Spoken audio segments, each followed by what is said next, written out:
All right. Smoky dude, yo, he says. What's up, man? Thanks for coming out tonight.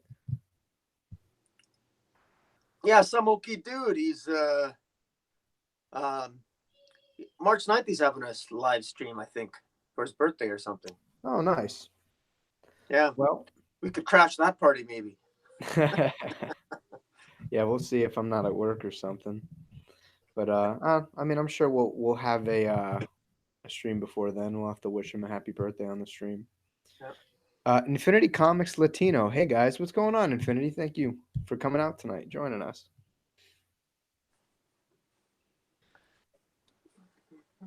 Not, yeah, Smoky dude says, "Yep, birthday stream. Cool.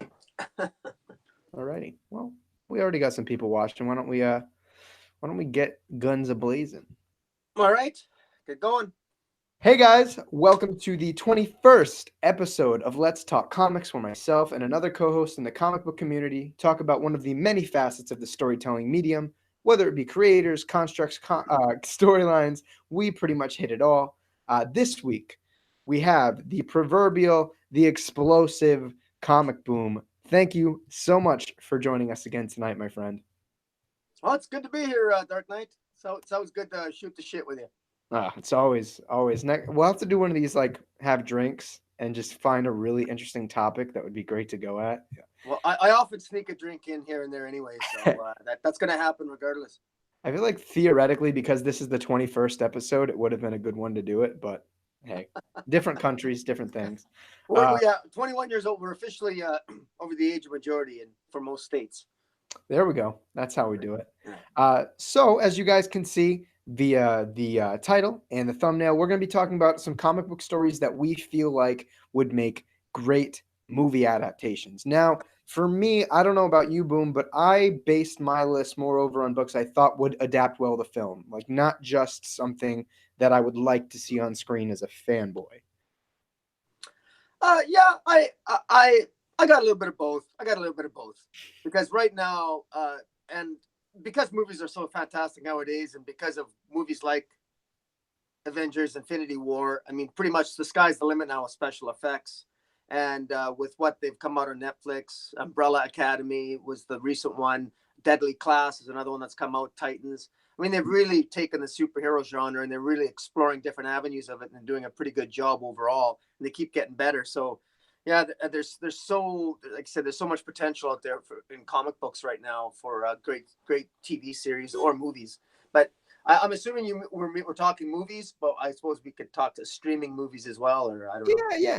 Any type of movie could be animated, could be live action, as long as it's a movie. Because I figured television shows could be its own other discussion, to be honest. Yeah. Um, but on the topic, Infinity Comics Latino, I can't wait for the Gideon Falls TV show. I've heard so many good things about that book. I've been buying the single issues because I've just been hearing phenomenal things, and I've been wanting to start it. So that might have to be something I do this weekend if I get the time. Yeah, I've not read Gideon Falls. I've heard good things too, but I've not. I accidentally bought issue 3 of Gideon Falls. My retailer screwed up. I haven't read it.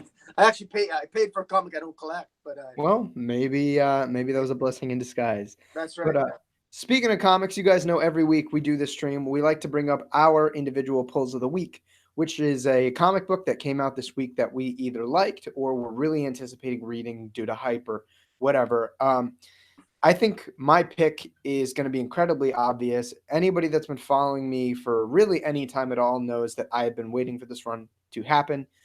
It has been ongoing for about 5 issues now, and from the beginning, I have loved it, and that is Detective Comics number 999. Now, Yeah. this book was written by Peter Tomasi, who you know is one of my personal favorite writers, and drawn by Doug Mock. Let me bring the camera down so you guys can see this lovely cover by Doug Mock. It's little boy Bruce Wayne in the bat suit. But it is absolutely phenomenal. This story, I think, has been essentially the perfect way to inaugurate the 1000th issue of Detective Comics. And for those of you that don't know, this arc was essentially a love letter to Batman's history and a love letter to the character and what he means to us, what his supporting cast means to him. and really why he does what he does. And I know that a lot of comics or a lot of storylines will go into it kind of superficially, but I really feel like Tomasi and Monk have done an excellent job at delving into this really thoroughly on an emotional and a psychological level. I don't want to spoil too much, but personally, I think that this issue in particular is one of the greatest character studies of one of the big iconic characters in comic books that I've seen in a long time. I thought it was absolutely phenomenal. I know we were talking about it briefly before we went live. Boom. You have any words on Detective 999? Uh, well, just that maybe in terms of, I know some people we were talking maybe didn't like the way that the way it's resolving, but basically, I like the fact that really Batman, his greatest, the best person to test Batman is Batman himself, and that's essentially what he does. It reminded me of the I'm not. It reminds me of it's an old quote by I think Tatsu, the master strategist or whatever, when he says that if you know your enemy half as well as you know yourself, you'll win half the wars. If you know your enemy as well as you know yourself, you'll win them all. And that's what I get out of that detective comic story with Batman. Batman challenges himself every year through a computer program, and it pushes himself to the limits. And what better person to test Batman than Batman himself? And especially for us fans leading into issue 1000, I think it was just spectacular. Tomasi has got a pulse on what we fans want, and fantastic art by Doug Mankey. I mean, just epic stuff. Just really, Yeah. I love it. I mean, we can criticize the storytelling a little bit here and there, but for the most part, I'm so tired of bitching and whining and complaining about other aspects of Batman and other comic books. This was a breath of fresh air. Retweet, retweet that. Yeah. No, I agree. This arc has effectively taken us through the legacy of the character, and I think had a beautiful resolution again really defining for the reader what Batman is, what his crusade means to him, and really what a positive force Batman is for the greater good. I absolutely loved it. I can't recommend it enough that you guys go and pick this book up. It's great. It's totally worth the money, and you're supporting a phenomenal book. Also, it leads up into Detective Comics 1000 that comes out in a little bit less than a month from now. So, the 27th of March. Um, if you guys want to catch up, it's an easy 5 issues to get through, and I cannot recommend it enough. But, boom, what is your pull of the week this week? For me, it's my favorite series for Image is Die Die Die. This is such a fantastic series. It's so funny. It's action packed. It's Robert Kirkman, Chris Burnham on the art's fantastic. Scott Gimple, Nathan Fairburn on the colors. This is man, and in fact, this is absolutely something that This would be a good comedic, action packed take on basically a government that is kind of controls the government that's so knowledgeable it controls many aspects of our lives, but it also saves us and it has a very sly way of getting rid of the bad guys. And it's just, you have to read it. It's too much to get into now, but it's it's so graphic. It's got humor. It's got misogyny. It's got racist bastards. It's got chauvinist pigs in it, and it's got kick-ass women, and it's unapologetic. And this is stuff. We need a movie like this. I mean, we need a movie like this where people can promote it by being an asshole as opposed to being politically correct. Rock the boat a little bit. By the way, I'll be quickly mentioning this at some point in terms of I'd love to see this have one season on Netflix. I would love a season of this on Netflix. I think it's that good. And it's 8 issues. It's a complete series. The trade will be coming out, probably be $9.99. Pick it up. Die, Die, Die by Image. Oh, wow. Okay, well, a glowing review from our very own Comic Boom. So let's segue on into the main topic for tonight, and that's going to be comic book stories that we think would make great films. Now, being the illustrious guest, my friend Comic Boom, what is your first choice for a comic book storyline that you think would make a great film? I've mentioned this before in our previous discussions, and I'm going to mention it again. I just think it's called Beauty. It's an Image comic book called Beauty. And basically, what it involves a drug that when you take the drug, you get addicted to it. It makes you beautiful. So if you're a person that any sort of character defect you have, whether you think you're getting old, your skin's a little loose, or you feel that you could lose that extra bit of body fat, you take this drug and it makes you look beautiful. You lose the body fat, you lose, and but it will slowly, you get addicted to it and it'll slowly kill you. But imagine crack cocaine, but imagine dying looking beautiful. And imagine how addictive that would be in this narcissistic culture that we currently live in, that where everybody thinks they're special, everybody wants to be special. Think of the cost and the price we would all pay in order to literally become the physically best looking person that we could become, and how the havoc that would wreak upon society, and how it would disrupt lives, but yet also perhaps improve some lives as well. I think this is ripe for a sort of like a crime cop serial drama, and where you imagine this drug, which would be illegal, how it would revolutionize, and literally everybody would be beautiful. The impact that would have, I think there's so many different creative directions that it could go in. It could be there's What's great about the series is that there's one shot stories. They can tell stories of random people on the street, how this drug has affected their lives. On the other hand, there's also a larger drama that plays out that deals with the mafia and government conspiracy. There's just so many directions you can go, and to me it's a perfect reflection of the narcissism and these times that we live in right now. And I just think this to me cries out Netflix or AMC or some type of show. That sounds awesome. That sounds really, really cool. What's the creative team on that book? The writers are Jeremy Hahn and Jason A. Hurley, and it's had different. Those are the original writers and creators. The current storylines by Thomas Nachlik, arts by Naeem Kim. It's got different colors and editors over the last. It's at issue 26 right now. Oh, But wow. it's just it's really good. It's really good, and especially some of the stories are just so amazing. How you go to sleep, and especially the storylines where people don't know they've been injected with it, and they wake up and they go to bed maybe feeling a little bit fat, and they wake up and they look in the mirror, and all of a sudden they look like a movie star. And I mean, you can imagine how you could. I mean, it's one thing when if you use a rape drug to drop in a drink of a woman and then take advantage of her. Imagine flipping that on his head and putting this in a drink of somebody, and they wake up and you've got them addicted, but suddenly this person that's unattractive, it has the impact of actually making them look better. I mean, Mm. it's just, like I said, I just love, to me, how it's such an obvious storyline. You would think it would have been done before, but anyways. No, that's awesome. You actually just sold me on the first trade. I actually really want to go and buy that. That sounds like a really, really great movie. I think if you get that, honestly, you know what? You know who I would want to direct? I know I don't know a lot about the series, but based on what you were telling me, you know who I want to direct that movie but won't? Quentin Tarantino. Oh, I think that would be a phenomenal Tarantino movie. You just play with the sliding like time scale, or the sliding like passage of time. I think that would be awesome. yeah. But Yeah, no, like I said, it's got so much potential. There's so many different directions that you could go with it. I mean, the whole idea, I just like flipping the idea of, like, imagine a drug that actually has the opposite effect. Even though you could become addicted to it, but it's not obvious that it's killing you because you always look so damn good. mm, no, it sounds like a really great concept. I like that a lot. I would watch that movie.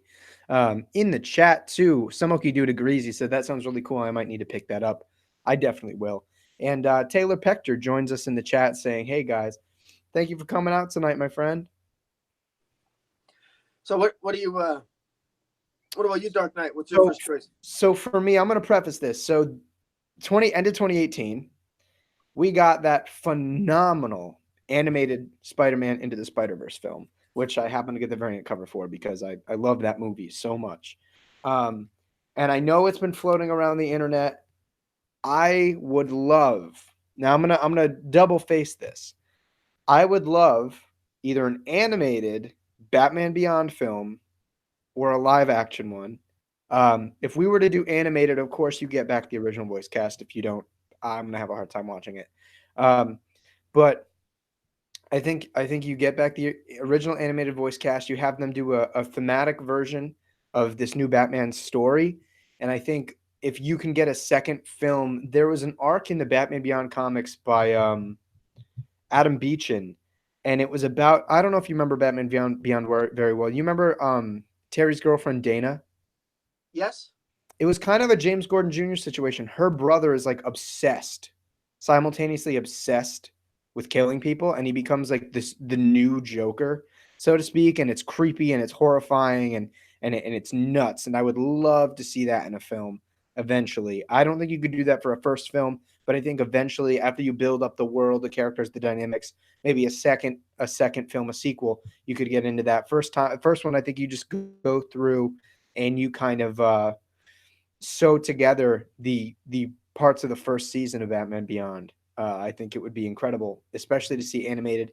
If we got live action, I'm going to say it immediately. My Bruce Wayne's got to be Michael Keaton.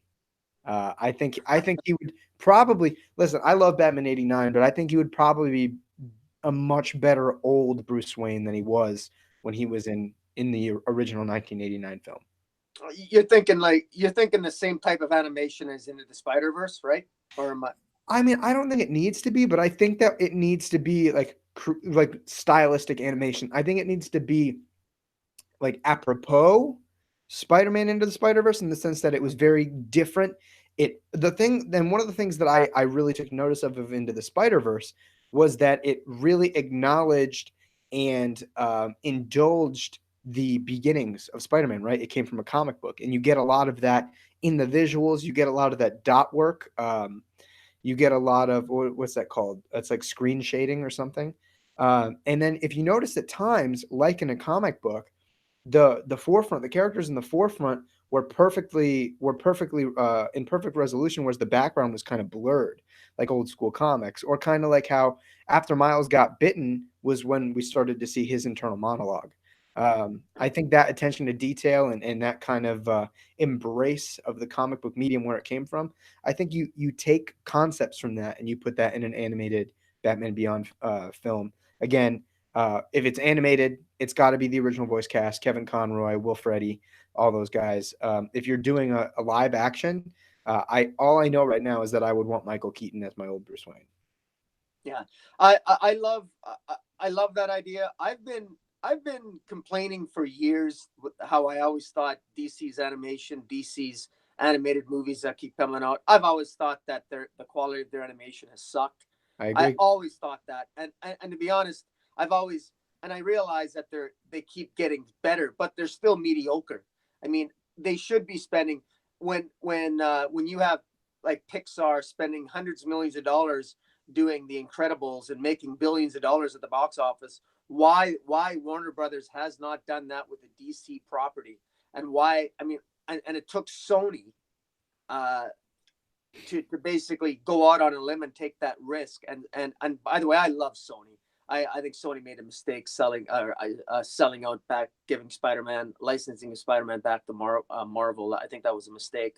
I defend Sony. I actually thought they did a good job with Spider-Man, and Into the Spider-Verse proves it. But no, I like I said, it's a topic for another day. But the quality of the animation, absolutely, and the Batman Beyond is a good property to do that with potentially.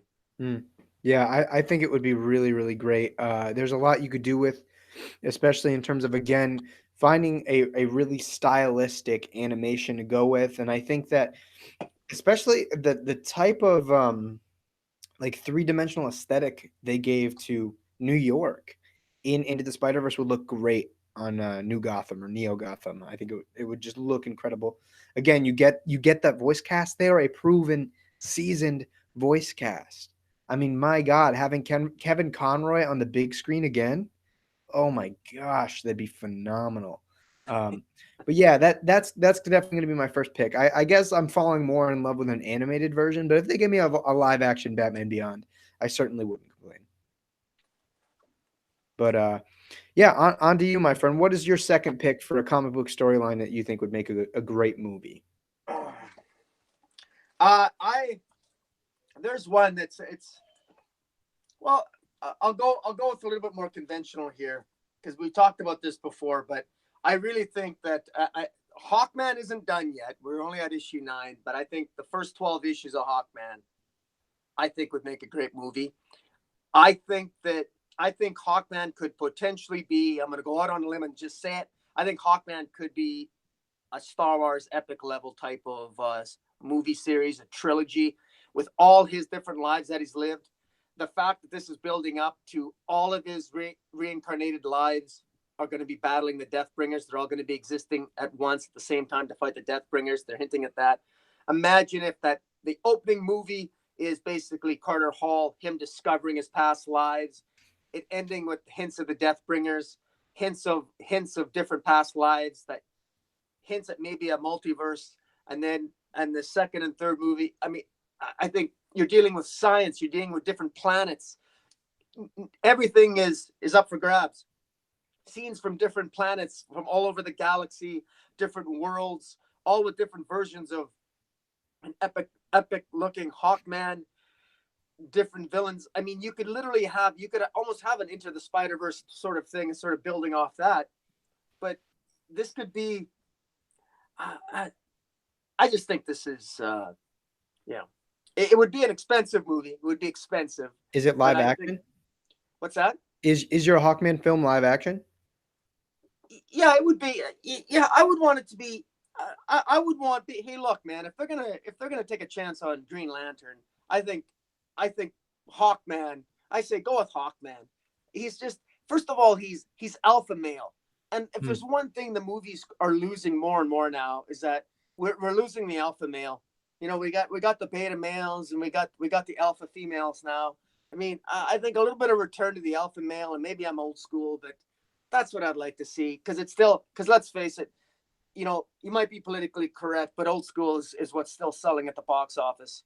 And yeah, that's I mean, I think it's a really gutsy choice, especially with the IP now. I mean, we've had many conversations, and you know, I'm absolutely loving that series. I think though, if they were to make a Hawkman film, I think that the first film, it would definitely take a while to get up to the Deathbringers. That would have to be a bit of a slow burn. Like that would have to be kind of their Thanos, you know, or at least for that Hawkman franchise in particular. I think you would probably have to do a first film that's kind of just him being Indiana Jones with wings, kind of like he was like the first 2 or 3 issues of the series, to catch attention, and he's kind of going through and finding the different kind of artifacts of his past, and then maybe end the first movie with him encountering one of his past lives. But I think it has a lot of potential. I think you get the right leading man on a book like that, on a movie like that. Do you have any ideas for who you would cast your Carter Hall as? Who would be your Hawkman? To be honest, I'm not really thinking in terms of. I would have to think long and hard on that. Off the top of my head, I mean, no names immediately come into mind. I can't off the top of my head. I mean, actually, Armie Hammer's not bad. Armie Hammer? Probably, yeah, he could probably do it. Same with what's that character's name? The guy that was in the 300 movie, he's pretty good too. I like him, although he's probably a little bit too old now. The King Leonardis, I forget his name. Yeah, I can't remember either. Yeah, but that's you know, I have enough faith that they could pick the right actor for it. To me, it's got biblical themes. I mean, the end movie could be him literally giving his life, finally saving as many lives as he took, and it could literally cover everything from love to redemption to everything if they could do it right. And it could even be a series of Netflix movies now. Heck, I mean, I don't know. I think something as big and bombastic as that would have to be like a real Hollywood film. Because I've seen Netflix kind of on some stuff, again, not all. I've seen Netflix kind of let VFX budgets slop down, and I think Hawkman would definitely require a really, really good cut, clean VFX team. But on that topic, Taylor Pector says his pick for Hawkman was Gerard Butler. Oh yeah, that's right. That's the top, the 300 guy. The Yeah. Spartan. Yeah. Jessica Chastain as Shara Hall. Yeah.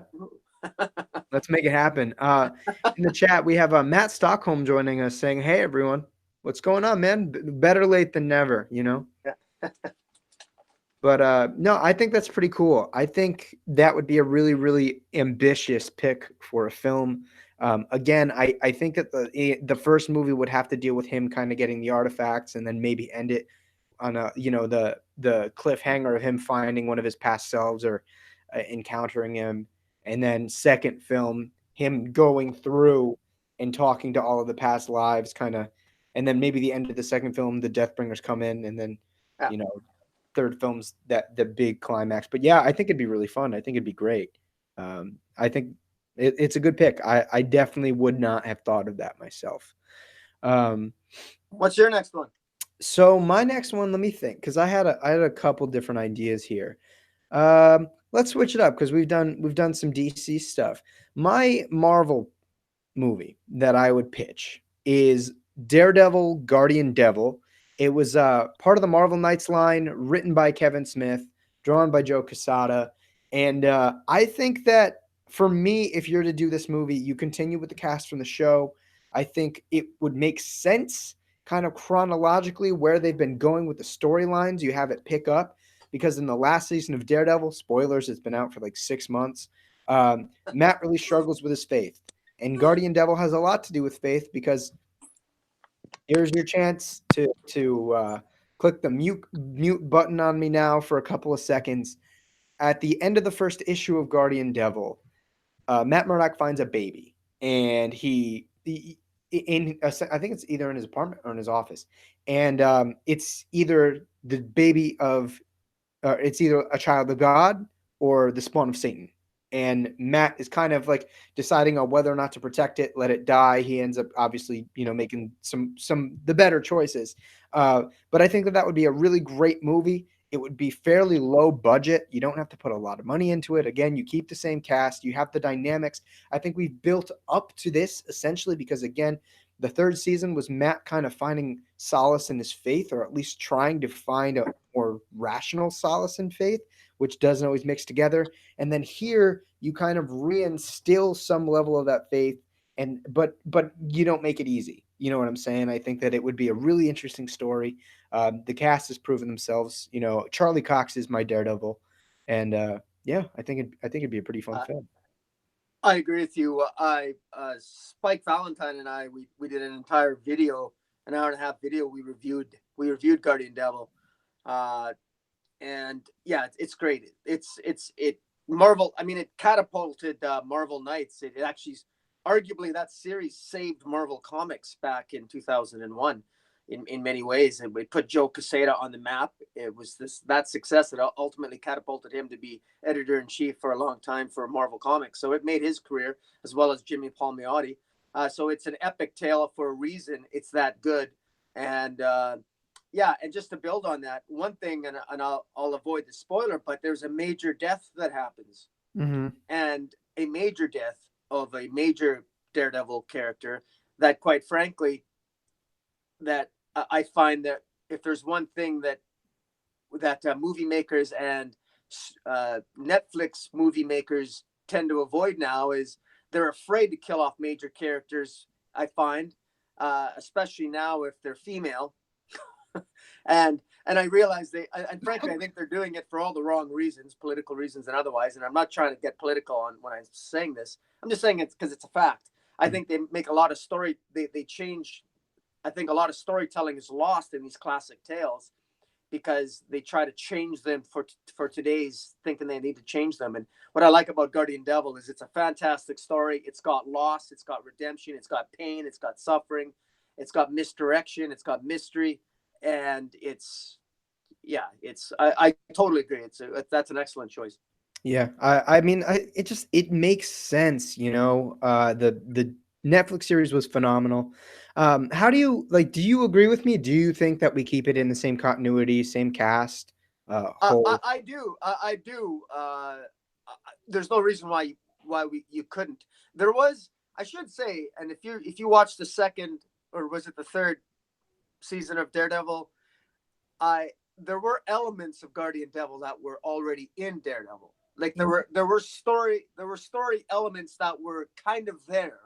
And it's in Yeah, the church scenes and in the battle scenes with Bullseye and stuff. yeah, So yeah. you'd want to, so they might not want to, but the central plot that you mentioned about the child being either, like either a Messiah or the spawn of Satan, that is absolutely something that's ideally suited for the Matthew Murdock we have in the Netflix, because Right. we've already got him associated with the church and with his mother, the nun there. I mean, Maggie, yeah.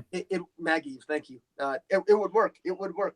Yeah, and I think again, just on a thematic basis, you touch on that a lot in the third season of Daredevil, with him trying to come to grips with his faith, and honestly, whether or not to, in the beginning, he kind of wonders whether or not God exists, and then he wonders what God's motives are, like if God has a motive or an agenda, and so on and so forth. And I think that this would be almost a natural progression in the plot for the character.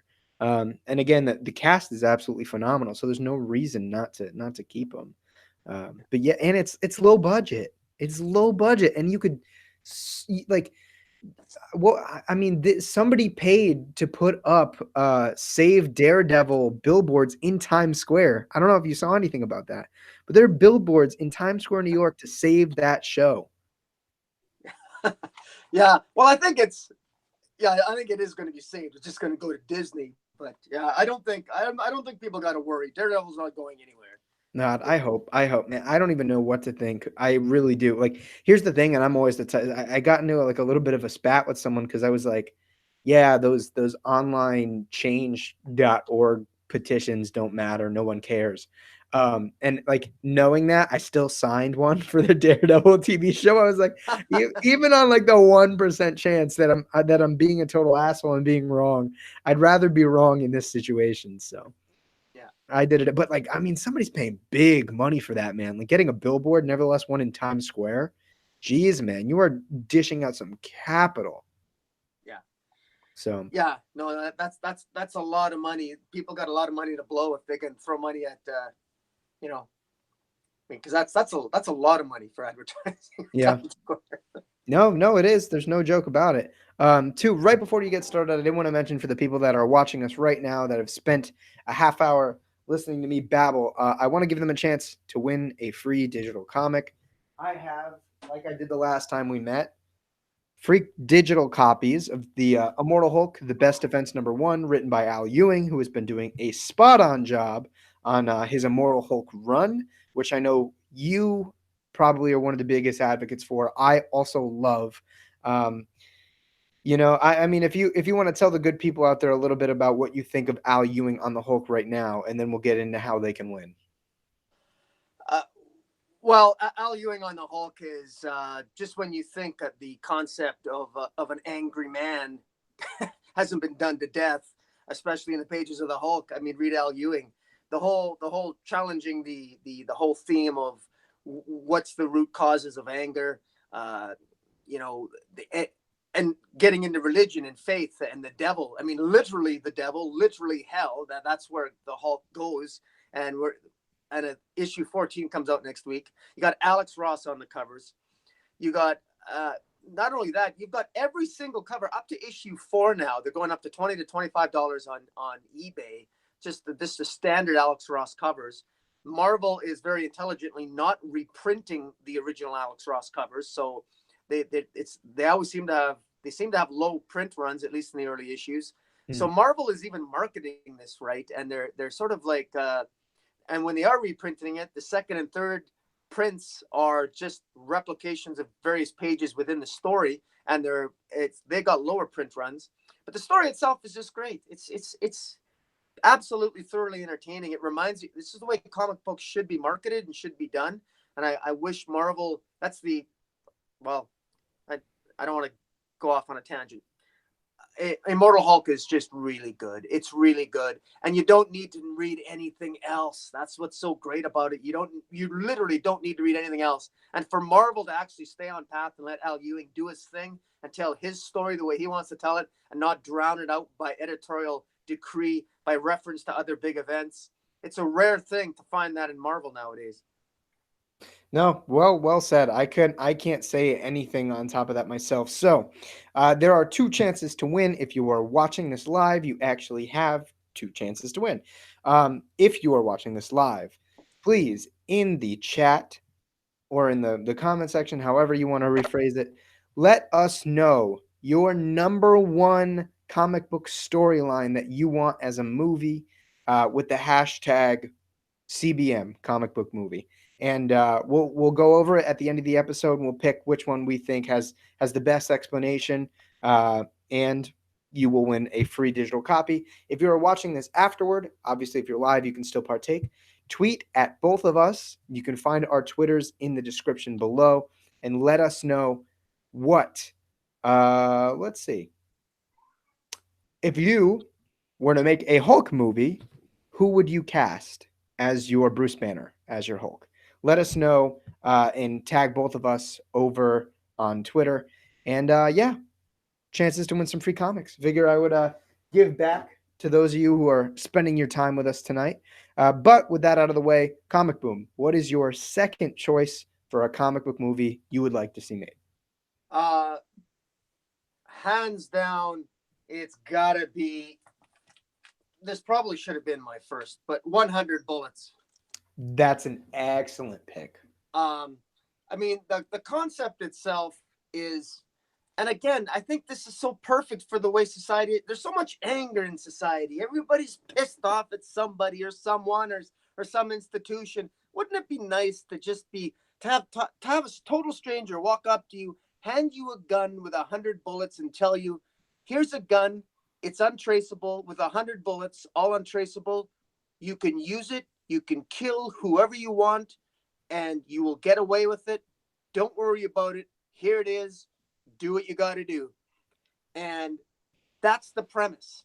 But of course, the people, the organization that is behind the 100 bullets in this seemingly magic gun, I'm oversimplifying it, but this organization and this one rogue agent who chooses to give this gun with these 100 bullets to people with legitimate grievances and desires for revenge. You get smaller stories of individuals seeking revenge with the 100 bullets, but there's a larger narrative at play that the agent that has given people the gun with the 100 bullets, this Mr. Graves, he's also got his own agenda. And so we got the smaller vignette stories taking place within a context of a larger narrative. It is ideally suited for a movie, and it's probably perhaps even better suited for it. You could easily get 6 or 7 seasons on Netflix on this or something. Absolutely fantastic. In fact, there was a rumor before Venom came out. The rumor was that Tom Hardy was talking about a superhero movie he was going to do, and the rumor at one point was that he was going to play in the 100 Bullets movie, and of course it ended up he was doing Venom. But in any event, I would love Tom Hardy to do 100 Bullets. Anyway, but yeah, 100 Bullets. I think that's a fantastic pick. I think that's something that you give to a young, up and coming director with a big independent film background, and you just let him noir the shit out of that movie. And the beautiful thing is, because it's different people all the time, every movie could be a different. If they choose to do multiple movies, could be a different character. You're not bogged down by a lot of continuity. Not to mention the story is just crazy great. I think that was a phenomenal pick. And again, I would love to see a young independent director who's just hungry to make a film like that. And not only that, there are different stories within this. I mean, it's 5 I got all 5 oversized hardcover volumes, and they're absolutely gorgeous. It's Brian Azzarello, Edward Rizzo's art's fantastic. But the story of 100 Bullets, it's not just told in the present. It's going back to the 1920s, 30s, 40s, and 50s, where this gun with these untraceable bullets have existed. So you got literally stories that you could tell in different generations to really span the entire 20th century and early 21st century. So there's always a story to tell, and that's what makes it so. I mean, the possibilities are endless. Yeah, no, I think that's a phenomenal idea. It was something that I was personally thinking about, but I don't know. For some reason, I had ruled it out, and then when you mentioned it, I was like, you know what?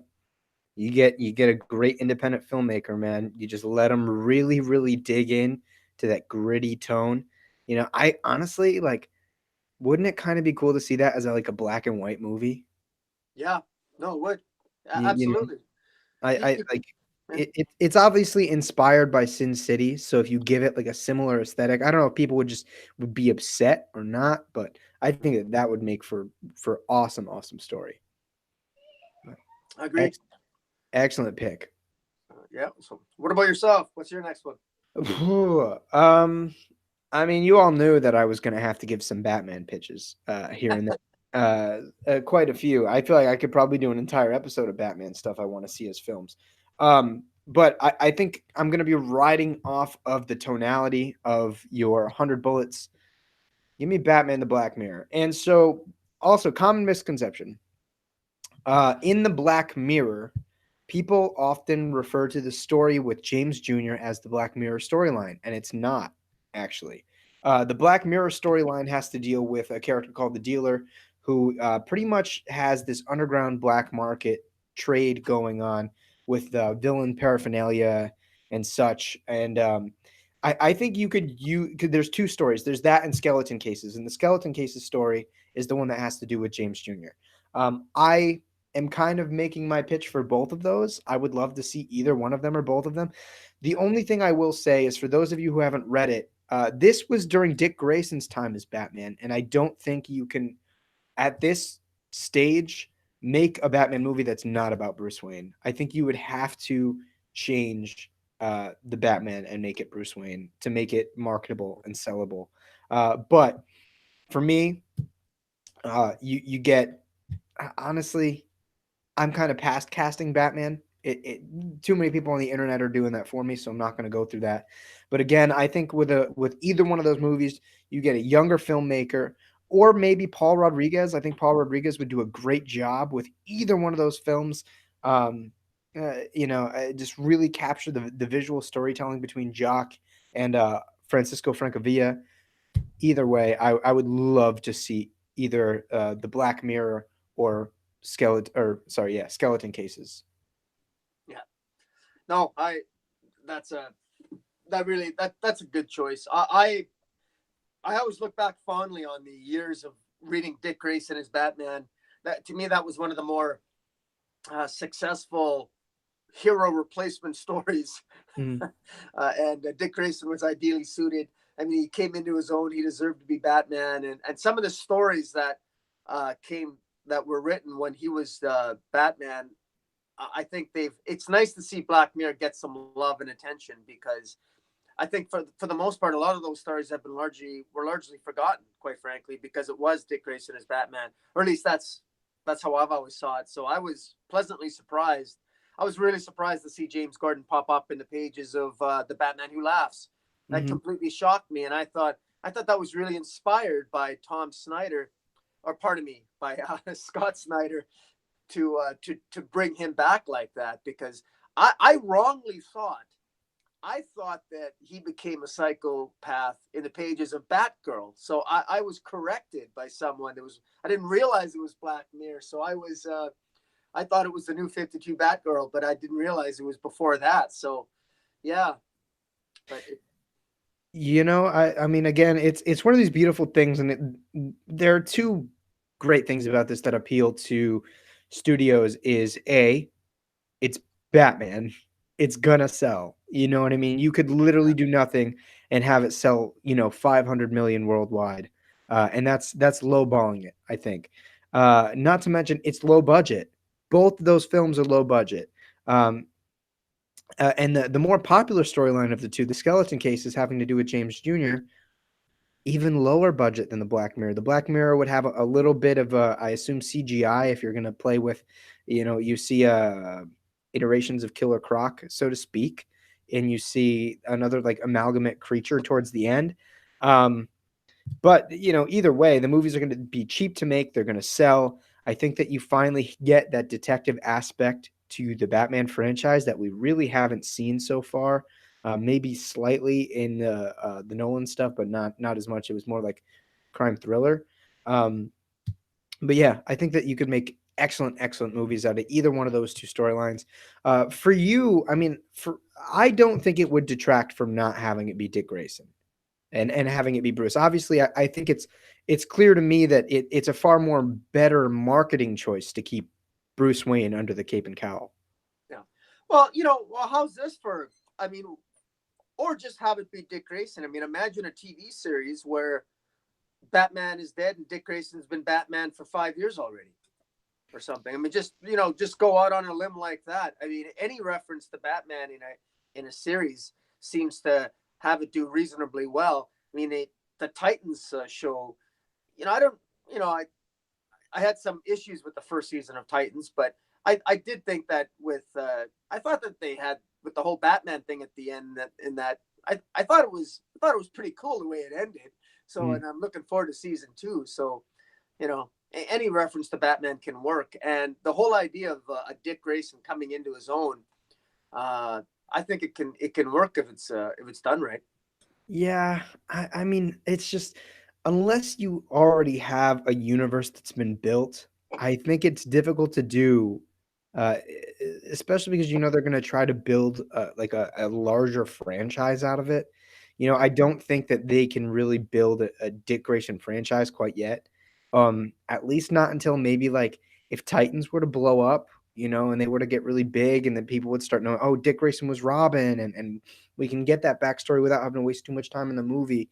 And fortunately, I think Into the Spider-Verse opened it up a little bit more, having Miles Morales be the lead. However, he was coddled a little bit because there were technically two Peter Parkers in that movie. Even though the movie was Yeah. about Miles Morales, I don't think that people can say that it would have been.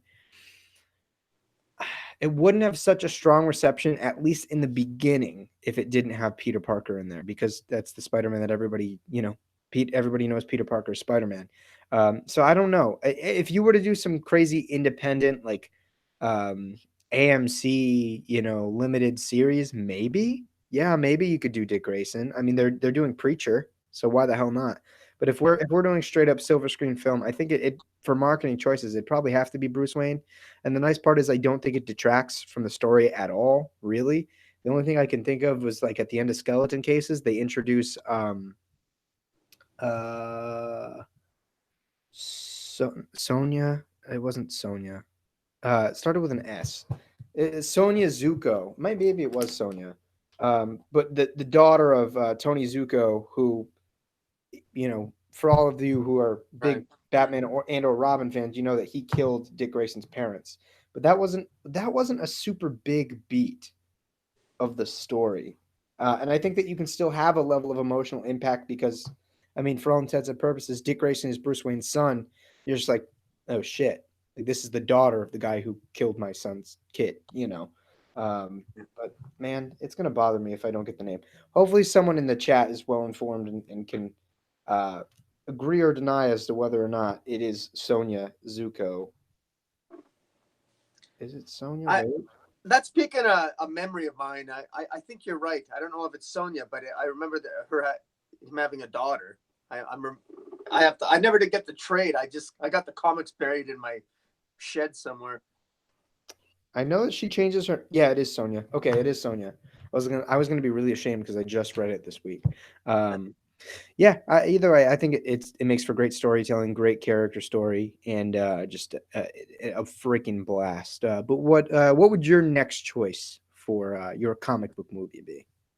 My next choice would be this is a little bit cliche. I'm gonna actually jam in two here quick, but I I've sung the praises of Lady Killer. I like the idea of Lady Killer. It's an assassin who in the mid. I mean, imagine a. This deals with the themes of feminism before it was feminism. Your typical woman in the 1950s was supposed to stay at home, cook. She does all the cliche things a housewife's supposed to do in the 1950s. But this one's also an assassin. And maybe she's also a little bit of kind of a bitch and a psychopath. This would be a cross between Dexter and housewifery in the 1950s. I think this has a lot of potential. I think it would be fun. I think it would make for an interesting season. Hit woman in the 1950s. I mean, Joelle Jones, her art was fantastic on this. I think she wrote this. Her writing, this is her own work. So when she wrote this, she did a better job on this, I think, than I think she's struggling a little bit with Catwoman, although she is getting better at the writing and scripting for Catwoman. But this was her in her element. This was really well done.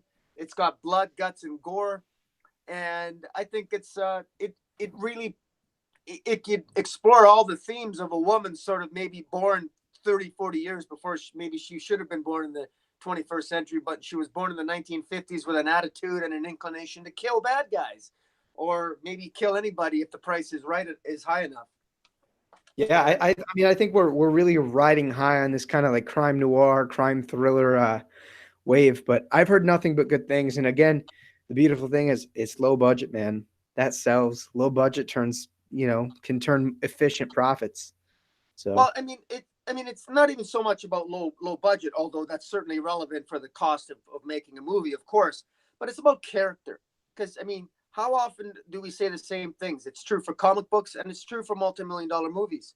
If you don't have good characterization and you don't have a good story, if you don't have a good story for characters to develop on, it doesn't matter how much money you spend on special effects. And that's the bottom line. And that's why I think Lady Killer can really, really work. And I want to throw one more in there quick because it's related to it, and that's Silencer, the character of Honor. I mean, imagine a Silencer movie, and she could even be, it could even be a Deathstroke movie with Silencer in it, because I think Silencer is a breakout character. She's a diverse character. She's also kind of a housewife, I guess you could say. She's happily married with a daughter with a husband that doesn't know what she does for a living. She's got Talia al Ghul. She works for Leviathan, that's run by Talia al Ghul, who is Ra's al Ghul's daughter. So there's a Batman connection there. And you could even have hints of a Batman, but never have Batman around. There's a lot of potential for Silencer, and I think that would make for a great movie, and it could have its own universe along the same lines as maybe a Deadpool, although maybe not quite as funny. no, I mean, I know you've really been championing Silencer for a while. Back to when we first met, what was it? Our first thing we ever did was discussing the New Age of Heroes books. So, if I trust your judgment, if you feel like she's a well-developed character enough to really lead her own film. And in terms of having her in a Deathstroke movie, yeah, I mean, I would love to see the two go at odds, even if it's just a little bit. I mean, I didn't think it would have to be mindless, but you know what I mean? Just really indulge in the action scenes and the fight choreography. I think that'd be a pretty great idea. Yeah. Well, it's also timely too, because, and again, Paula, the reality is that, studios are looking for strong female characters that are also good characters, that aren't just strong aren't just strong for the sake of being, don't have diversity for the sake of diversity, or have a female character just for the sake of a female character. It's got to be well developed. It's got to be a believable character. It's got to be one that's got the potential and the good backing and story behind it. And I think Silencer is one that has that. It's been fairly well laid out in my opinion. No, I think that was a pretty good choice. And again, it's a good way to. I like that you're settling on different demographics, in the representation. I think that it'll hit well, and that's something that studios are obviously getting bigger and bigger into now that they're seeing that maybe a non-white male-led film can actually sell, and obviously money is their language. So I think Yeah, that was a pretty good that's choice. why I brought in Deathstroke, because I think having her alongside Deathstroke as maybe the main villain for her, or maybe they're being reluctant allies. I think it's got a lot of potential. I mean, imagine a Silencer Deathstroke team up movie or series. I don't know. I think it would just be cool. No, I mean it definitely ups the cool factor. I think in a world where like the Fast and Furious movies make over $1 billion, something like that might not do as well because it doesn't have that same level of cultural hype. But I think that it could sell for sure. I think that it would be a pretty good idea for a movie. I really dig that. Yeah, no, for sure. And we should bear in mind, you mentioned the Fast and Furious movies. I mean, the next Fast and Furious movie is actually going to have a super villain on it with superpowers. Huh. Did you not see the preview? I did. I honestly, I give about this many fucks about the Fast and the Furious. Oh, well, no, actually, no. He actually has superpowers in it. The villain. So actually, The Rock and Jason Statham's character will team up, and they're battling an actual super villain with superpowers, played by Elba, that black Oh, Idris Elba. Iris Elba plays a super villain who's artificial. He's got superhuman strength. Huh. You got to watch the preview, man. They actually introduced a superhuman. So now it's not just about cars. It's actually they've got superpowers now. It's crazy. Wow. So I mentioned that only because they've crossed now. The Fast and Furious franchise, that $1 billion franchise, has crossed into the superhero sort of genre indirectly in their next movie. And so, quite frankly, there's no reason why we can't have a Silencer slash Deathstroke slash Fast and Furious movie. Just give them a vehicle. Well, no, I mean that's a pretty cool pitch. I like it a lot, and especially bringing that to light. I had no idea. I don't pay attention to the Fast and the Furious stuff very much, so I'm really with it. Before I go on to my next one, just reminding whoever is watching live, if you want to win a free copy of the Immortal Hulk Best Defense #1 digitally, make sure to let us know in the chat what your #1 comic book storyline you'd like to see as a film is, with an explanation as to why, so we can check them out, see what you guys are thinking, give us a reason, win us over. We're the movie executives. Let us know why we need to make your movie. But again, I'm going to be really unoriginal. I'm the Batman guy. I really like me some Batman, and you know what? I really like me some Court of Owls, man. I think that this would be a fantastic movie. I mean, first of all, look at this absolute edition. Just look at it. It's so good. This story is, I pick it for a couple of reasons. A, it's near and dear to my heart because it was one of the stories that really, really got me into comic books, and I absolutely love it. But B, it ages really well. And I think that it would look really good on screen, not to mention the story about it. I think it's creepy. I think it's kind of oddly motivational. I think it's just so Batman. And again, wouldn't cost much more money than to animate Batman's delusional scene. I think you get like I mean, I've been saying how I would love a Tarantino Batman movie, but I think you do like a Guillermo del Toro, Court of Owls film. I could kind of get into it. Uh, it and for me, this part might be me speaking strictly as a fanboy. I think you make it like a 3.5 hour movie and do Court of Owls into City of Owls or Night of Owls. Because I can't see it as a sequel, as a direct sequel. It feels in terms of film like you're doing too much, because I don't quite feel like the second trade of Court of the Owls could really hold its own movie. So for me, you do a big like 3.5 hour movie, you bust out both things and obviously stitch it together and edit it so it fits more to film. But story wise, I think it caters really well. I think it caters really well to film. What do you think about that? Well, that's a tough one. First of all, I agree 100%. It's a fantastic story, and it's up there in the echelon of some of Batman's greatest stories ever told. I agree with that. I guess it's been done already on Gotham, and I realize that Gotham didn't do a great job of it, but I actually really enjoyed it on Gotham. I thought they did an okay job. Could they do it better in a movie? Of course they could. Of course they could. I see it. I actually see a Court of Owls. I would much prefer. I would instead of a 3.5 hour movie like you suggested. I would much prefer something like that. There's so much detail and nuance to it, and to really appreciate the impact of the Court of Owls and their influence on the history of Gotham, leading into the Batman himself and his origin and the Waynes. I think it would require a full season. I think it require. I would prefer 8 or 9 episodes, or 8 to 13 episodes on Netflix, just with them putting the time and the effort and focus. Because the thing is, you don't need a lot of special effects. It's really all about the storytelling and the characterizations, because that's the appeal of Court of Owls to me. It was the story, and it was the characterizations, and it was the revelations and what Batman learned about himself and about the Wayne history, and about the Court of Owls itself and the secrets. And about the city, right? I mean, Yeah. it's a pretty common assertion, but more so in Scott Snyder's Batman run, that Gotham is its own character. It changes, it progresses, it diminishes, and that's one of the things that I love. I think visually it would be really interesting to really play on that, right? With Gotham being its own character. Just because in the comic books, on non-moving panels, non-moving illustrations, we can already get a sense of that.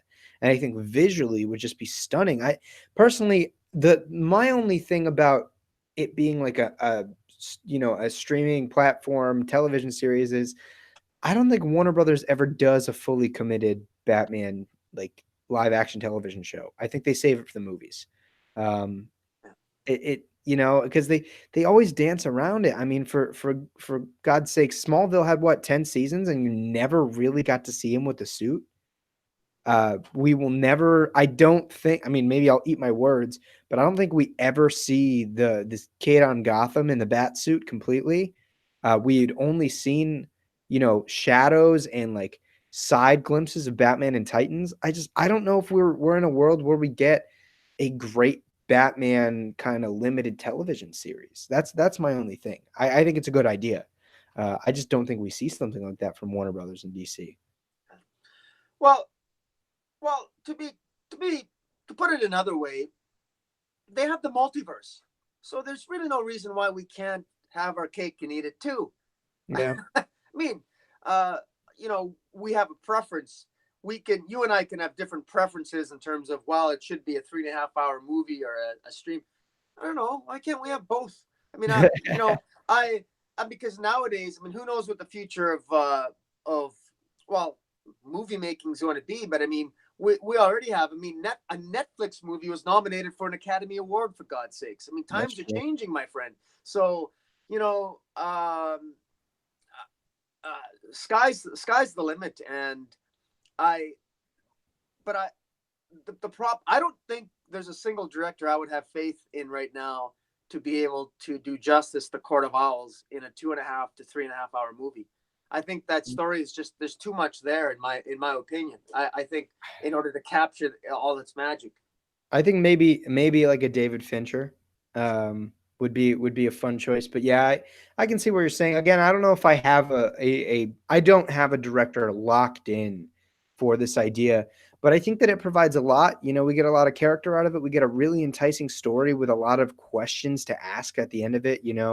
Um, whether or not we get my 3.5 hour like absolute edition of the Court of Owls with both volumes, I don't know, but I think that you could still do a film that just kind of, obviously it's the director's job to make the sequential choices and what scenes are to be included and whatnot too.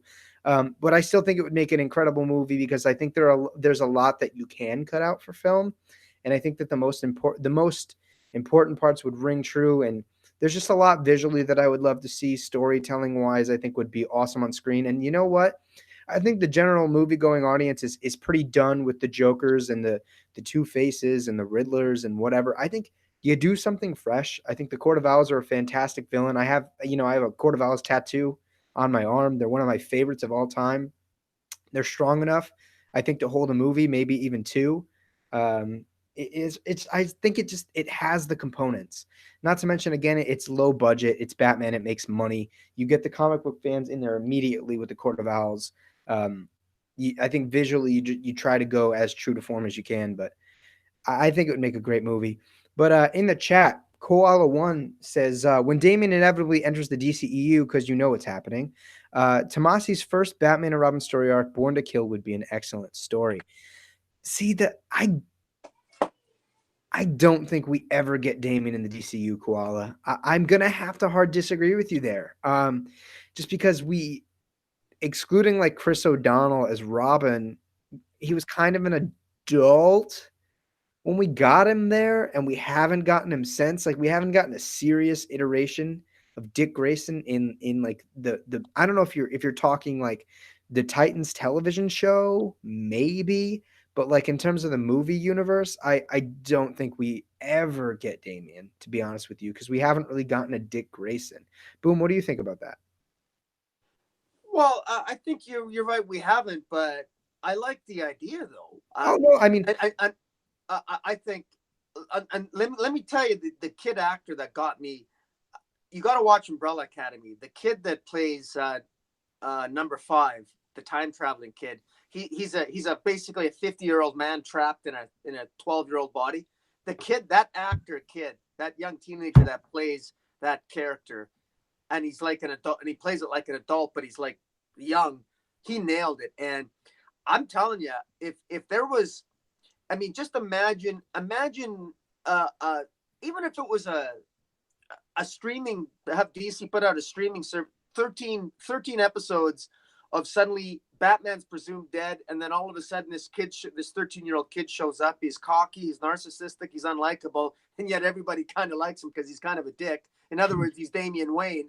And imagine, you think he's this problem kid, but then it's revealed he's actually, he's actually robbed, like he's actually an assassin. He's actually was trained by the League of Assassins.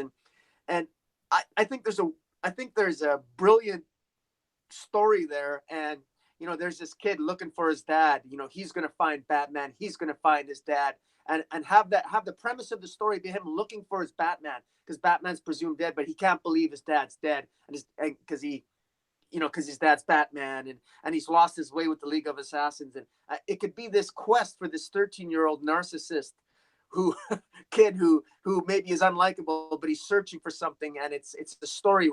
And then it could end with him finding his father, finding Batman, and it could end with the final scene with, I think there's a storytelling potential there that I think was, I don't know. I mean, I hear what you're saying, that that might be dangerous because, DC doesn't want to water down Batman too much because they want to make billions of dollars with Batman concepts at the movie. I get that. Right. But at the same time, I think if they could work this like they do Teen Titans, where they can have Batman as sort of in the background and have characters play off him.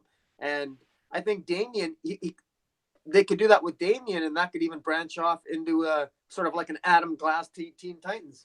I don't think I could that would happen. Let me disclaimer. I think awesome idea. I think it's an awesome idea, and in my little nerdy heart, I would absolutely love to see it. However, I think silver screen movie. I don't think we're ever going to see Damian on the silver screen. I think our best shot would be on a streaming service platform, something along those lines, because things with like Umbrella Academy and even Titans to a degree are proving that we can kind of move in that direction. At best, I think you get something with Damian there. However, I still think introducing Damian in live action right now is fairly unlikely. If we but do, what about an Into the Spider-Verse type of animation with Super Sons, with Damian and see now Damian and Jonathan Kent in a Super Sons kind of Into the Spider-Verse sort of multiverse tale? I think that might be. Now that I could see. Now that I could definitely see but I think that they would really have to play with the plot as much as I think with them you could really, really play on like the interdimensional travel thing. I think you really could do that well. I feel like people would maim that movie for being too close to Into the Spider-Verse. In concept, though, I think an animated film with Dick and Damian doing their shenanigans, written by Peter Tomasi, would be excellent. I think that's where we see it. I think that's also where Damian would shine the best. But still, live action DCU, I think it doesn't happen. But more specifically, Koala had brought up doing the Born to Kill arc. I think that would make a damn fine animated film, though. I think that would make a damn fine animated movie, and you could do it. You could do all of it. Make it a DC Universe streaming service exclusive. You get the right person writing it. Again, namely Tomasi. He did a great job on The Death of Superman. Imagine him adapting a script that he wrote to begin with. You get the animated cast right, a.k.a. put Kevin Conroy in the fucking cape and cowl. And you get the right animation team. I think that would make a phenomenal animated movie. Phenomenal. I don't know. What do you think? Would you like to see something like that? Or I don't know if you'd like to even see it live action. Maybe your opinion differs from mine. I already gave my opinion. You mean on what specifically? Born to Kill, specifically, the first arc of Tomasi's Batman and Robin, Born to Kill. I I'm trying to remember. I'm trying to remember the finer details of that storyline. I can't remember the plot points. Nobody comes in. He's the child of one Oh, of Batman. nobody. Yeah, yeah. Okay, I didn't know. Yeah, I, I love.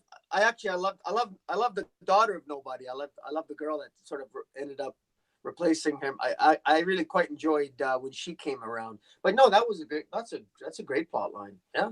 Yeah, I No, think it would be an awesome animated film personally. Koala One also brought up, I think it was in their live action trilogy, doing the sequel to his Born to Kill. I don't know. I assume that you were talking live action at the time, being the Grant Morrison story where Damien first shows up. They're saying the first one would be a sequel. The first one would be Damien showing up, and then he said going into a Red Hood film. Um, I mean, I'm sure you already know that Red Hood came before Damien. I think it's possible. I actually think an Under the Red Hood movie is a far more likely live action film than having Damien in anything. I think it's entirely plausible. Um, and one of the things I think that kind of helps is that in the animated film, you had Jensen Ackles star as Red Hood, and I think he has the star power to be Red Hood in live action as well. I think that that would be a great second film in a Batman franchise. I think it's a no-brainer. All you have to do is do that little point and nod, even as simple as what they did in BVS with Jason Todd's suit up in the case. Um, I would be down for an Under the Red Hood live action film, and I think it works. I really think it works between Red Hood just kind of being a somewhat, I would say he's a staple in the Batman mythos. People know about him. If not, you always have Joker in the movie, and Joker sells. So I think you can make it happen. Not to mention, I love the storyline. I think it's great. I think it really pulls the rug out from under Batman's feet. yeah. No, I agree.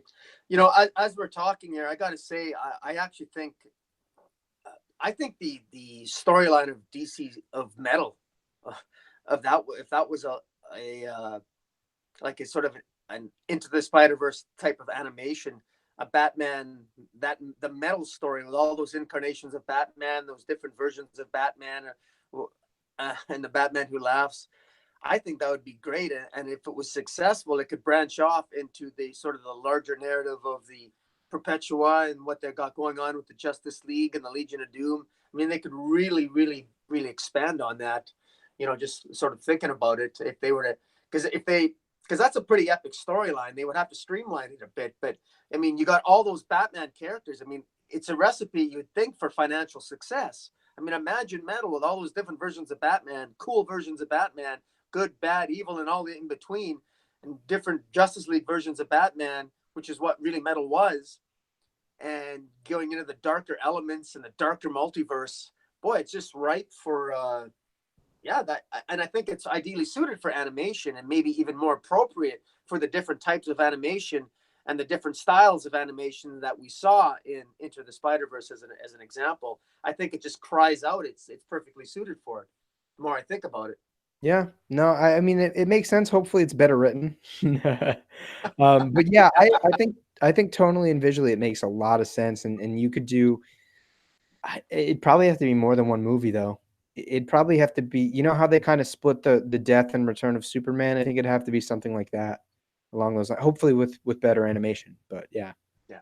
I think that that's a pretty interesting idea. Who went last? Because I know I read some of the chat's picks. Who was the last person to go? It was me. It was me. I did Court of Owls. So it's you're up next, my friend. Um, well, there's one. I was going to mention one. It's a little bit obscure though, but I'm going to go with this one. I've always had this thing.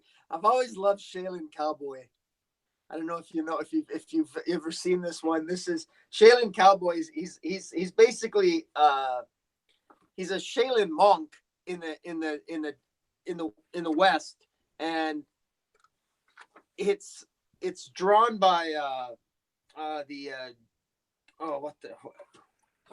it's Jeffrey Darrow usually does all the writing and the art. It's absolutely incredible, and the fighting, he's just, think of, it's almost like a crouching tiger, hidden dragon sort of idea, but he's in the Wild West, and he's got all these crazy different moves that he has, and it's just I think it would be a lot of fun.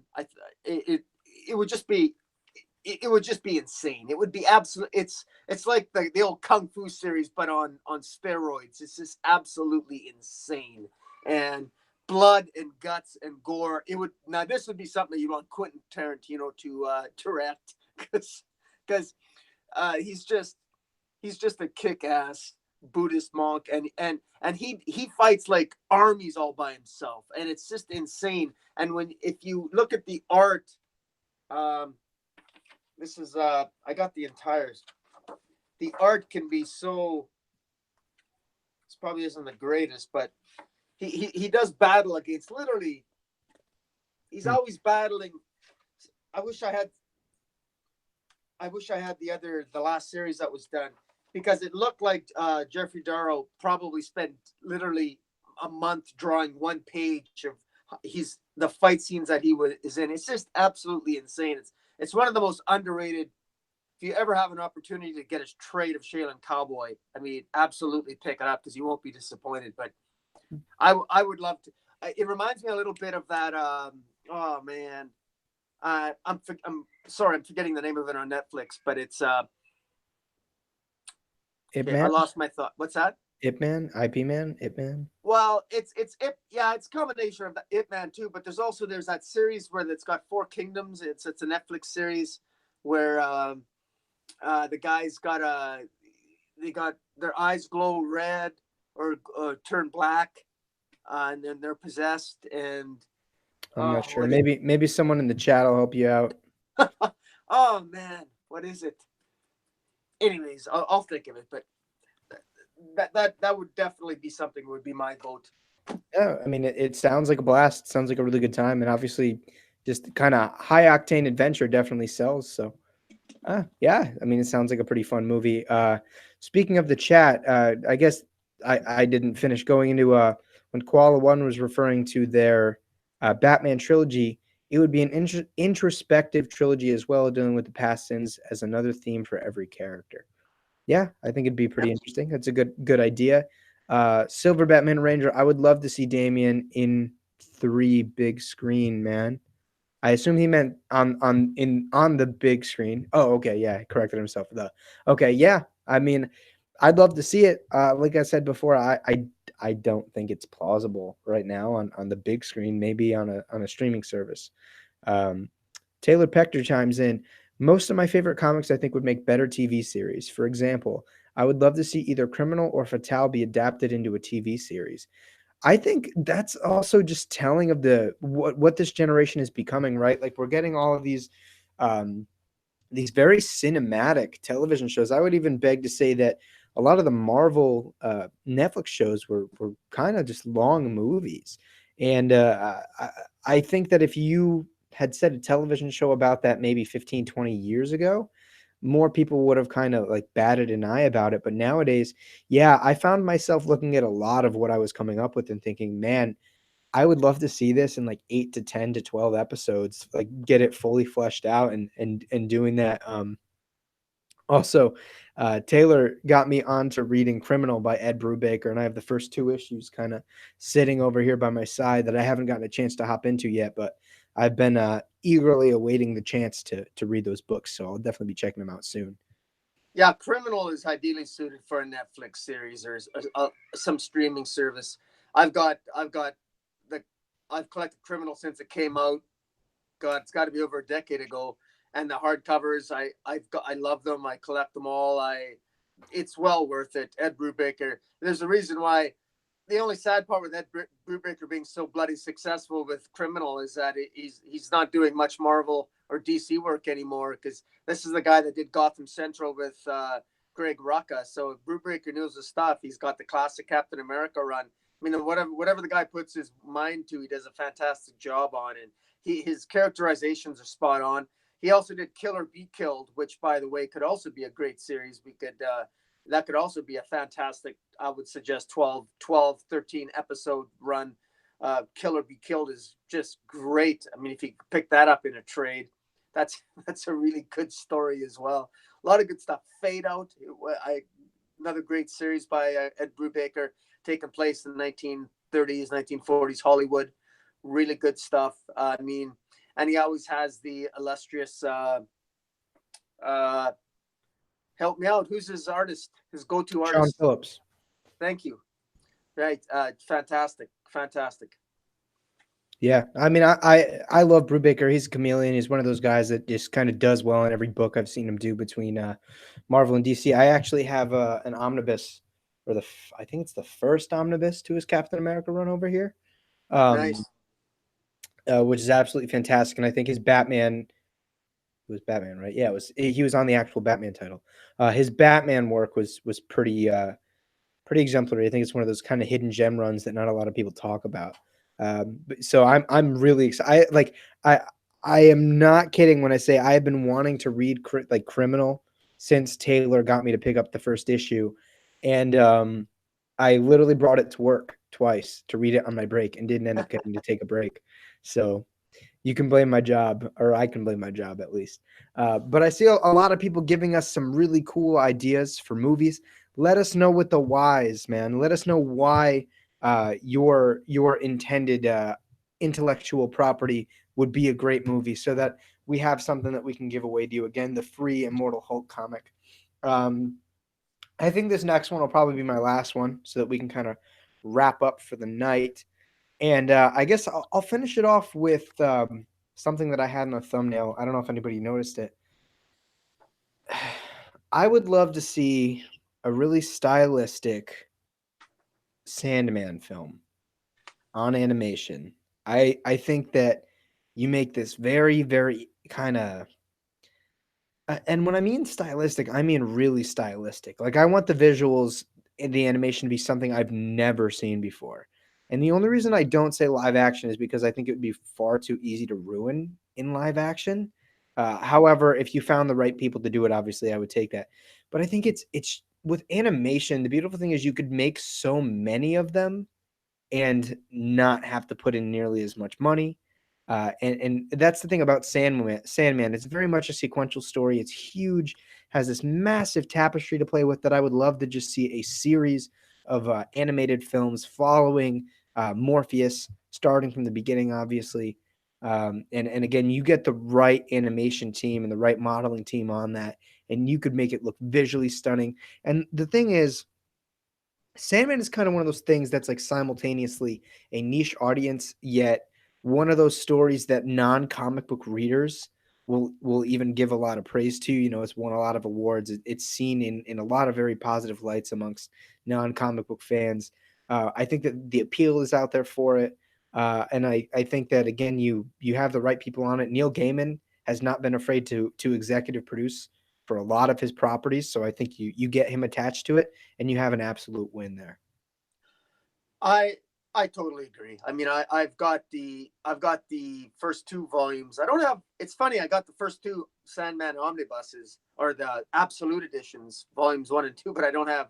I think there's three more that I got a budget for. But yeah, fantastic story. It's interesting that you say that when you say it's good, would be good for sort of some high classic or some new wave animation. I think that's an inspired idea. Having said that, though, it's funny when I picture Sandman, I picture it being live action. I picture it being with actors and actresses. You know, I picture it being very sort of like a little noir-esque with some special effects and some, you know, I think only, and I think that because of the themes, there are so many themes, the obvious themes of life and death and just all the different things that, I mean, the concepts that Neil Gaiman introduced in those first 12 issues alone of Sandman. I mean, it's there's a reason why it's a classic, and like you said, I mean, I'm trying to remember the name of the last actor I heard who doesn't read comics, but the last comic he said he did read was Sandman, and I forget who that was. Um, in any event, it's, yeah, your point's well made. I mean, there's just so much you can do, and I think that doing a series of animated films just gives you that level of longevity to really get out there and tell as much story as you want to tell. And I think the audience is there, and I think we're in a day and age too where animation can be taken entirely seriously. You know, whether or not it's emotionally through something like Into the Spider-Verse. There are a lot of obviously adult comedy animations out there between the Family Guys and the Simpsons and whatnot. Um, but there are also people take Batman the Animated series very seriously, especially for something that was branded and marketed to children. So I think that you can do some really high concept storytelling uh, in animation, and I think Sandman would really lend itself well to that, especially with a lot of the really creative landscape that Neil Gaiman sets himself up for. I mean, in the first arc alone, you're in, historic England. You go to the Dreaming, or at least right outside the castle, the Dreaming. You go to Hell. You're inside. There's that story that what was it 2 issues when he goes with John Constantine to help save the girlfriend of his who's obviously having issues sleeping Right. and dreaming, and she's like disgusting and gross. And I think that if you were to do specifically something like that story arc live action, it would be a little bit too off-putting and creepy. For Sandman, for me, they introduce a lot of really creepy and kind of horrific visuals, but for me, the way that they were illustrated and rendered in the book, you're supposed to get that feel of creepiness, but it shouldn't be so scary that I run out of the room. Whereas if I saw um, a building lined with intestines, Yeah. I'd be pretty freaked out and realize, you know what I mean? Like Yeah. Yeah. you No. can evoke that same kind of reaction, and I think the artists like the Sam Keats and the Dave McKeans really lend themselves well to a really creative style of animation. And again, there's just a lot of story that you can cover with that. So again, you make it an adult oriented animation on the DC Universe streaming service. Yeah, or whatever the hell you want to do, I don't care. But make something like that happen. You get Neil Gaiman attached as a producer and one of the writers, maybe, or maybe the showrunner even. I'd be so down for it. Yeah. But, No. um, The choice. yeah, those were some of my big ones. Did you have any other ideas you wanted to reference before we close out for the night? Well, I can give honorable mentions to a whole slew of Valiant titles: Bloodshot, Exo Man of War. Uh, I also really think the Magic Order by Mark Millar. The Magic Order, issue 6, completing the first arc, just came out. The idea of magic and sorcery and the mafia, I think that's inspired. I think that would be an awesome. And in fact, that's Netflix is publishing comics. People, Yeah. through Image, or at least they're advertising through Image. So, yeah, Mark Miller's got even Sharky. I mean, the good thing about when we're speculating, but Magic Order, Sharky, these are things that probably will be coming out on Oh, Netflix at some point. they've already confirmed it. I mean, Yeah. you can tell. For those of you that aren't aware much of Mark Millar, for the last like decade, it seems like every comic script he's written is either pretty much meant as a television or movie pitch. I don't know. He's publishing a book that I started picking up, and I kind of regret it now. It's called Prodigy. He's doing it with Raphael Albuquerque, and oh my god, it is so obnoxiously a television pitch that I hate it. Like usually I'm okay with it. And I've been wanting to get into Magic Order. I wanted to pick up that book as it was coming out monthly, but honestly, the first issue of the Magic Order was impossible for me to get, so I'm gonna have to trade wait.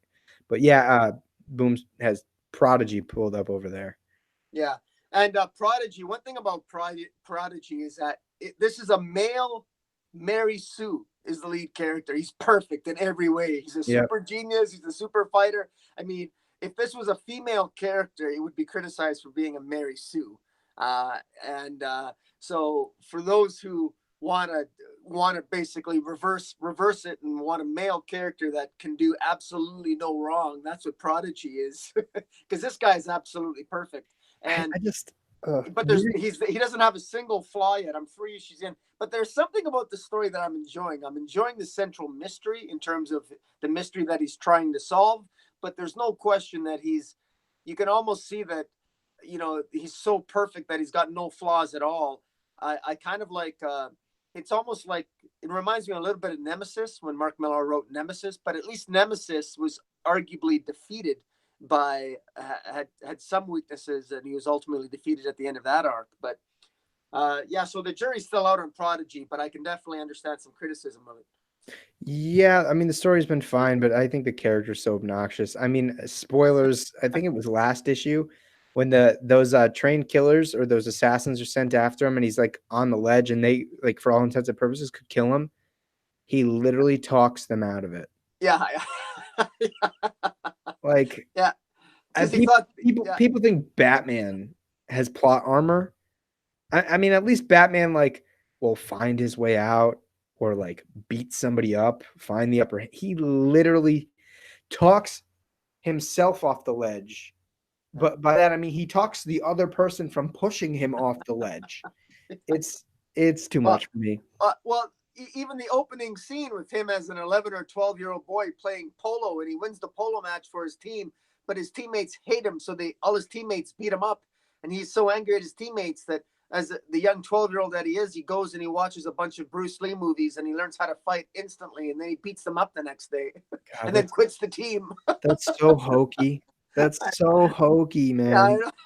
Yeah, I mean, other stuff, Millar's clearly done well for himself in terms of adapting stuff to television and film. And I've heard great things about the Magic Order. I myself tried really hard to try to pick it up from issue 1, but I couldn't.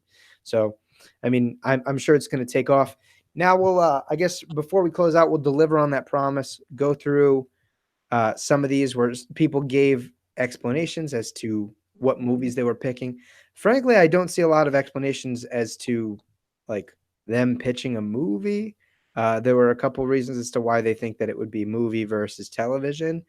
And the only one that I can really see anything about, like the storytelling or the thematics here, is Koala One. Actually, when they had mentioned that their trilogy of films would be dealing with sins past, and that'd be as another theme for every other character. And they gave us a little bit of their plot. I think that out of all the comments we read tonight, that seems to be it. What do you think? Yeah, well, I Seems agree with you. seemed to be I the most notable. You guys are killing me, man. We gave you chances. We gave you chances to give us the whys, but Koala One, shoot me a DM on Twitter. You can find the link in the description below, and I will get you that digital code. Otherwise, if you guys are watching this later, feel free to tweet at myself and Comic Boom. You can find the link in the description below. Let us know, who is your Bruce Banner? Who would you cast as the next Bruce Banner in your own Hulk film? Or do you even keep the well, I think Mark Ruffalo got fired, but hey, maybe you hire him back. I don't know. It's your movie. But let us know. Tag us both on Twitter who your ideal Hulk casting is. But with everything out of the way, those are a couple movies. Oh, that's awesome. That's so cool. got to show off the little pop there. Finally arrived. The That's Batman who pops. That's awesome. That's a great little set piece. But yeah, let's see. Where was I going with that? Thank you guys so much for watching and joining us in on this conversation. Those were a couple comic book storylines that we thought would make really great movies. Obviously, there's so many more options out there. Personally, when I was coming up with mine, like the fanboy I am, I think I could do an entire episode on Batman stories that could be movies or animated flicks or television shows or whatever. One of these days, I'm sure we could also do one about sheerly television shows, especially I think considering how what we consider to be acceptable for television shows is changed a lot, especially over like the last 10 years. What do you think? Well, absolutely. I mean, well, now I think the lines between what can work for movies and TV they're becoming increasingly blurred. I Mm-hmm. mean, I think more and more people are turning away from the movies. In fact, Steven Spielberg even made comments to that prior to the Academy Awards that I think Hollywood itself has got some reason to be concerned with the increasing popularity of streaming and binge watching and everything else. I mean, why? There's a legitimate argument one can have about not going to the theaters nowadays. I mean, I still love the theaters. I need to go and overspend on my popcorn like everyone else and Well, see, and it's the and watch a experience, movie. But yeah, yeah, it's I still think you can't beat the huge cinematic experience. But well, we'll see. We'll see. The future looks bright. Yeah, I agree with you. That was very well said, and I think it makes a lot of sense, especially coming from a Hollywood juggernaut like Spielberg. So we'll see what happens. But yeah, there are so many that we could have named. So for those of you who are watching this later, Please don't feel like we didn't mention stuff because we didn't think that they could make great movies. Just in the amount of time that we have, we just kind of went with the first things that came to mind. And you let us know down in the comments below, what are some movies that you think that we should have prioritized? What do you think that we should have named? Or what are some movies do you think that we mentioned that you don't want to see as films? Either way, let us know down in the comments below. And of course, while you're down in that direction, go click the link, check out Comic Boom's channel, and drop a subscribe. He makes awesome content, really, really reliable. You post like what, man? Like anywhere between 3 to 5 times a week? Probably on average, probably 3. The odd time I'll do 5 or 6, but that's rare. On average, about 3. So that's Yeah, all man. I have time for. But No, Comic Boom knocks it out of the park with all of his reviews. He gives it his unadulterated opinion and thought, goes through a little bit of the plot with you. Definitely make sure to go check him out, subscribe to his channel, makes awesome stuff. Clearly, that's why, I invite him over all the time, and he's, wow, my hair just like flew out of my hat. Why I invite him to come over onto the channel more than pretty much anyone else. So please go check him out. And again, if you aren't already, make sure to like this video, subscribe down to the channel for more. And again, thank you guys for watching. Boom. Thanks again for spending a night with me and chatting some fictional characters on screens. always a pleasure, Dark Knight. Always a pleasure. Absolutely. Well, again, thank you guys so much for watching. And this is going to be Dark Knight Nation and Comic Boom signing out for the 21st episode of Let's Talk Comics. We'll hopefully see you next week, and have a great night.